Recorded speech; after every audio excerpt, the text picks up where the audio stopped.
pang ulam na kami mga tropa oh. Oh, kumakain talaga ng ebak to.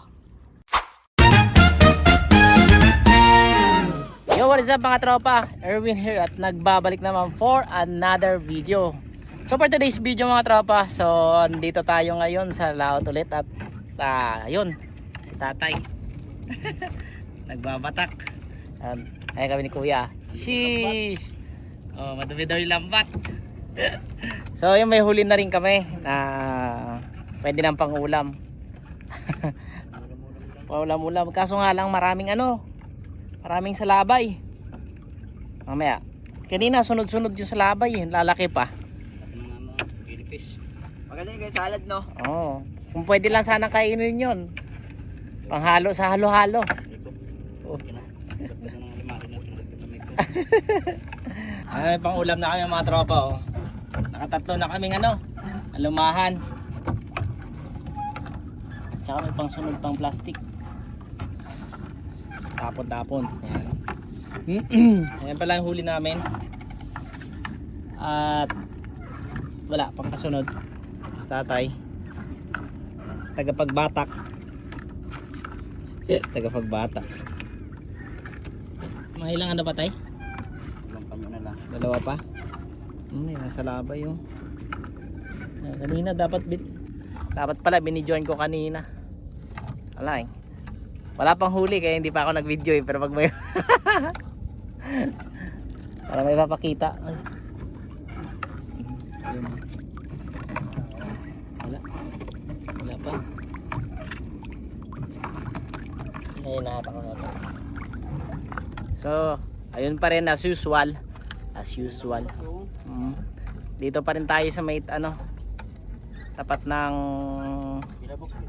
tawag yan, tapat ng lighthouse tsaka yung parola. Ayun yung lighthouse, ito naman yung parola.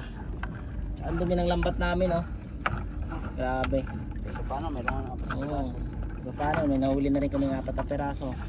Pero kung nakita nyo naman yung lambat ganyan kadumi.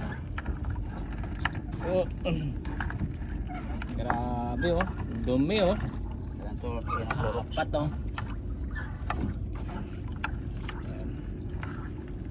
ito, sarap ng ulam to pang ihawin. Ayan. Lumahan, laki na laki.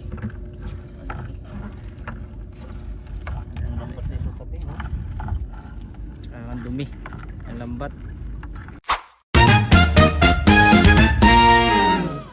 Yan mga tropa, update pala sa huli namin lahat ng huli namin buong magdamag. Ay sila tatay pagod na, antok pa. Yan, nililinisan nila kasi kanina hindi talaga hindi mo masabi kung lambat pa ba yun o hindi kasi nga dumi, grabe. So ito yun ang huli namin mga tropa. Charan! Yan huli namin mga tropa. So nakatatlong alumahan din kami, hindi rin masama kahit medyo madumi yung lambat.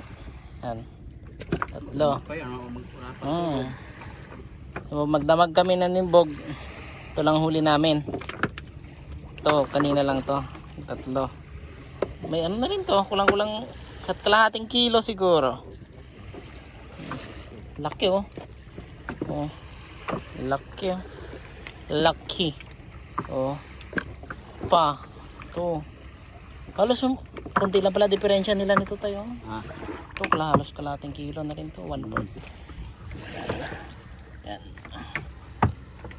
Dito. Yan. Ito lahat Yan. Yan, isda lahat yan ha. Isda lahat. Yan.